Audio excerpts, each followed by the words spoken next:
So is your church a battleship or a cruise ship? Hey friends, it's Pastor Mike from Fellowship Church. Always great to connect with you. Today we're in a little different setting, shooting the video from Pomona Park in Fruitport, which is just down the road from Norm's. Oh, happy day. That question for you again. Is your church a battleship or a cruise ship? Now, I say your church because I know that some people who watch the video are not part of Fellowship Church, but you can plug in the name of your own church. Let's talk boating for just a minute. You've probably all know of or have seen, maybe even spent time on something like a battleship or any other military type ship. On a battleship, people who are on that boat are there for a very specific purpose. They are serving in some level of the armed forces. They understand the reason why they're on that boat. They are there to serve. They are not there for their own purpose.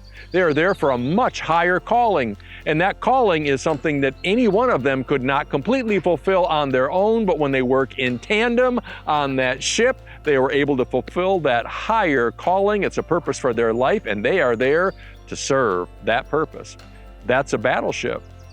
A cruise ship might be another kind of boating experience. Some of you have absolutely been on a cruise ship before. Maybe it was a long cruise, maybe short.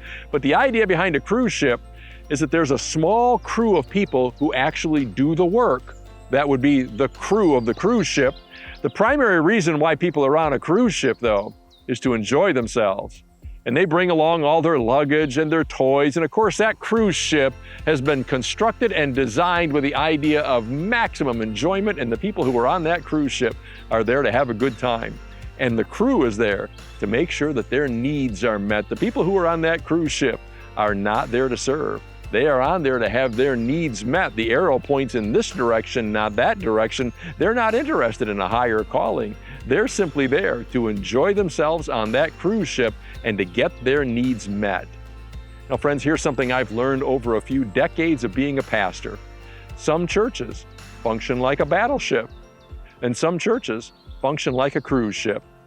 In a battleship type church, the people who are there, the people who enjoy all the worship services and they're part of that church family, they understand that they are there for a higher calling.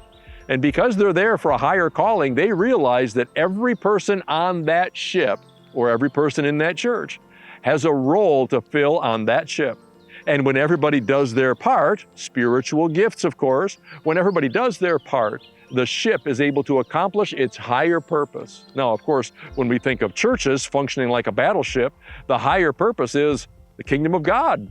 We're bringing the kingdom of God into a community, and of course, every person on the boat or in the church has a role in fulfilling that purpose. That's a battleship. And here's something I know about battleship churches. They are prevailing churches, they are sustaining churches, they do great work, and communities are different because they're there. Now we talk about cruise ship type churches. In a cruise ship type church, the people who are part of that church expect to get their needs met. The arrow points in this direction, not that direction. A small percentage of the people function as the crew, and the primary purpose of the crew is to make sure that all the other sailors on that boat, all of those who are part of the cruise experience, get their needs met. You probably know of some churches that function a bit like that. Small percentage of the body does all the work, and the rest of the body enjoys the work of that crew, friends. Those churches are never prevailing churches. Those churches never make a serious dent in the community. It'd be difficult to even say that those churches are kingdom-oriented churches. So here's a question for you. Whether your church home is Fellowship or someplace else, does your church function like a battleship, or does your church function like a cruise ship? And you'll know the answer to that question by looking in your own heart and saying, do I expect my church to function like a battleship, or do I expect my church to function like a cruise ship? And the answer to that question is, which direction is the arrow pointing? If you see your church as the arrow pointing in this direction, you got yourself a cruise ship. If you see your church as the direction of the arrow pointing outward, you just might have yourself a battleship. What kind of ship are you on these days, friends? I hope that makes sense to you. It's something that's been in my mind for a long time, of course. I sure hope that Fellowship maintains that battleship mentality, that's for sure. Hope you have yourselves a wonderful week. Hope you can spend part of that week outside, and don't forget to patronize Norm's. Have yourself a great week. Take care. God bless. Bye-bye.